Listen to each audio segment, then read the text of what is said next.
So, yan, unbox natin itong PN-999.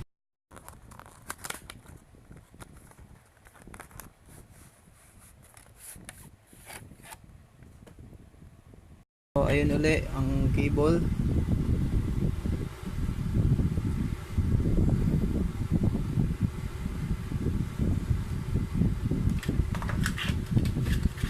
So, ito. Yung texture niya maganda. Compare sa black. So, ibang setup nito. Ito yung power, ito yung flashlight, ito yung linya sa gilid. So, try muna natin itong buksan. So, 82% siya. Hindi siya 75%. Yung unang nabili ko is 75% pag binuksan mo. So, try natin yung flashlight. So, ayan, gumagana yung flashlight. So, try natin isaksak sa 2.1. So, ito yung 2.1.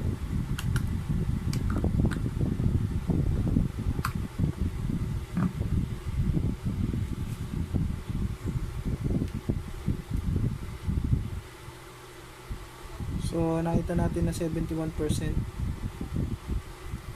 Tingnan natin kung yun, nabawas kagad siya. So, nagtataka ako bakit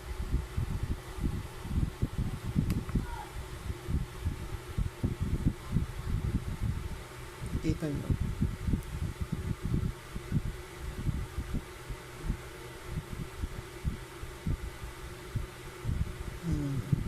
Hindi siya nagcha-charge na maayos. So, pareha siya. Malamang isoli ko sabay. So, ayan lang ang ating unboxing. So, pagka charge ko pa lang is ayaw niya na mag-charge na maayos. Ite-testing ko muna siya. Pupuli charge ko rin kung mag-charge siya na maayos. So, if you like this video, click like and subscribe. Thanks! Good day. Inobserbahan ko tong Pineng na nabili ko. Ang version niya is 99999. So, bala ko sana siyang isole. So, napag-isip ko na hindi ko na lang isosole dahil nung pinuli charge ko siya is nag-charge naman siya ng okay. Tapos, sinubukan ko dito sa cellphone ko. Okay naman siya. At saka dun sa Snapcam na pag 100% niya na halos parehas lang nung Pineng na nabili ko na 969 yung bawas niya na 20 milliamps din. So, ayan, gumagana naman siya. Although, sa Huawei, etong ginagamit kong camera, kapag chinarge mo siya, i-drain niya to, itong digital clock na to, ng mabilis. So, pwede kong ipakita ngayon. So, siguro hindi siya compatible. So, subukan natin. Ayan, makikita nyo 99% siya. So,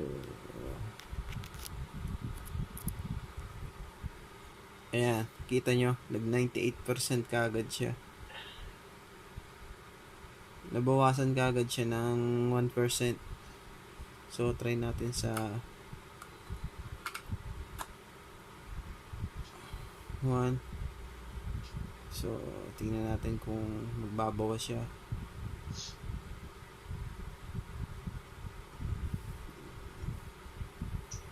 So, ayan, medyo matagal siya. So, ayan. So, try uli natin sa 2.1. Ayun, nagbawas siya kagad ng 1% pagkatanggal ko. So, ayan. 2.1. So, mabilis siyang magbawas. subukan rin natin dito sa isa. Cellphone ko. So, although 100% siya,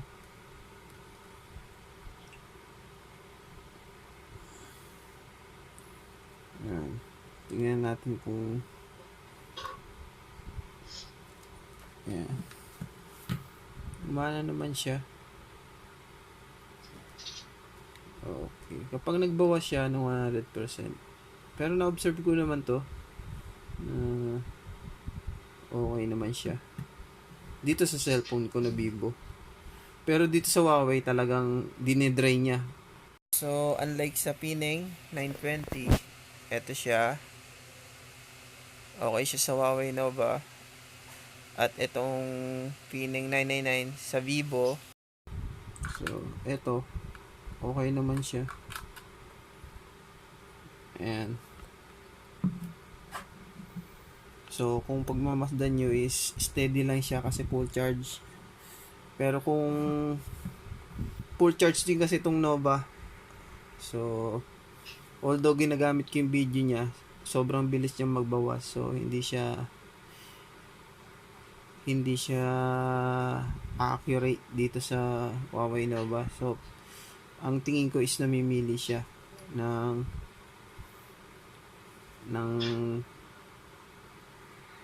device na pwedeng i-charge sa kanya. So, unlike dun sa 969, hindi naman ganun. So, ayan. So, iulitin ko, yung product review natin is ito yung power, ito yung dalawang output, ito yung flashlight. So, para gumana yung flashlight is double tap lang yung power. So, kung i-off mo, ganun lang din. So, ayan, option niya. So, dito yung output. Yun pinaka-in niya ng power kung i-charge siya sa cellphone or sa laptop. So, if you like this video, click like and subscribe.